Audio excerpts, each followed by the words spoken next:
বেশিক্ষণ জুড়েই ফাইমা বাই বাক্সা পূজানি শাল রংব সাম্পাওই ফাইকা বিশ্বকর্মা পূজানি শালনি হর আইখেন গণেশ পূজা হহম দদম ওংলাইজাক ইয়াঙ্গো অসমতাইব সাম্পাওই তংখা থাংনাই বিশ্বকর্মা মোতাইনি সিমিনো চেংজাগै থাকা মোতাইনি তাল বরদোয়ালি বানিয়া খ্লাইনাই রকনি বখাক্তি সংস্থাজাক গণেশ মোতাইনি মান্ডব মন্ত্রী অকরা ডক্টর মানিক সাহানি ইয়াক্তি ফিয়ক জাখা লগিও মেয়র দীপক মজুমদার নখमै কুমনি আদং রকবো তংবাইখা সিকাগো রাজাখড়াগুলিনি অকবাং থায় গণেশ পূজা খ্লাইজাগিয়া কিসা বিসি সুকাংনি সিমিনো হাস্তেও ব গণেশ পূজা খ্লাইনানি চেংজাগै তাবু কবাং থায় গণেশ পূজা খ্লাইজাগै তংহিনি শাখা আমরা দেখতে পাচ্ছি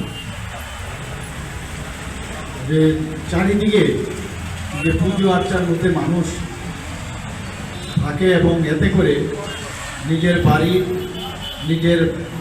বাড়ির আশেপাশ তার সমাজ সব জায়গায় একটা অদ্ভুত একটা মানে আধ্যাত্মিক চেতনা যেটাকে বলে সেই চেতনায় কিন্তু আমরা এখন সমৃদ্ধ হয়েছি এবং আমরা যদি এইভাবেই থাকি এবং এই চিন্তাভাবনায় থাকি তাহলে আমরা কিন্তু ডিবেট করার চান্স কম থাকে।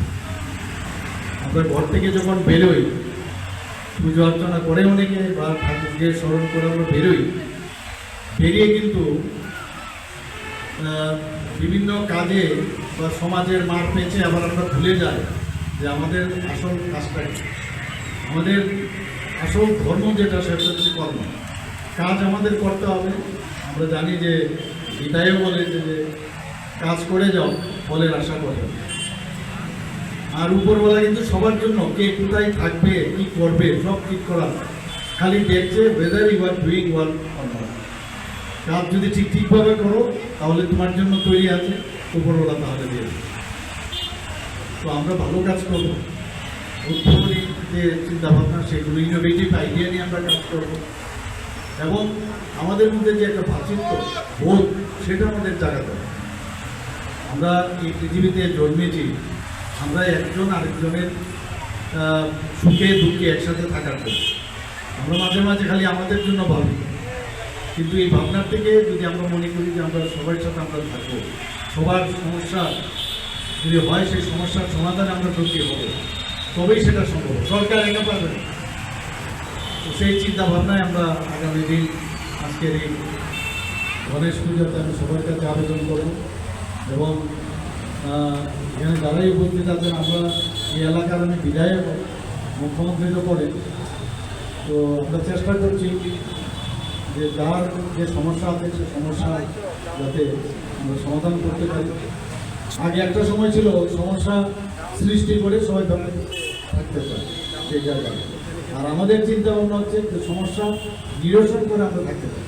সবার 100% করতে পারবো সেটা কিন্তু সম্ভব না এবং সেইভাবে আমরা কাজ করছি। এখানে আমরা রাস্তাঘাট, জল, বিদ্যুৎ এবং আমাদের মানে মাননীয় প্রধানমন্ত্রীজির কারণে যেভাবে যোগাযোগ ব্যবস্থা এখানে এত পুষ্ট হয়েছে ত্রিপুরাতে, যে এখন আমাদের চিন্তা করতে হয় না যে বাইরে যাওয়ার ক্ষেত্রেই হোক, স্বাস্থ্যক্ষেত্রে আমরা অনেক বেশি কাজ করছি, আরও করবো, শেষ নেই কিছু করার। এবং আমাদের এই সরকার মানে আমরা কিন্তু একদম ট্রান্সপারেন্সি সরকার। আমরা বারবার যে বলি, অনেকে চেষ্টা করে এর মধ্যে একটা মানে দুধের মধ্যে যেরকম একটা ছিটা ফেলে দিতে চায় যাতে দুধটা নষ্ট হয়ে যায়, অনেকে চেষ্টা করে, কিন্তু তাতে কোনো লাভ হবে না।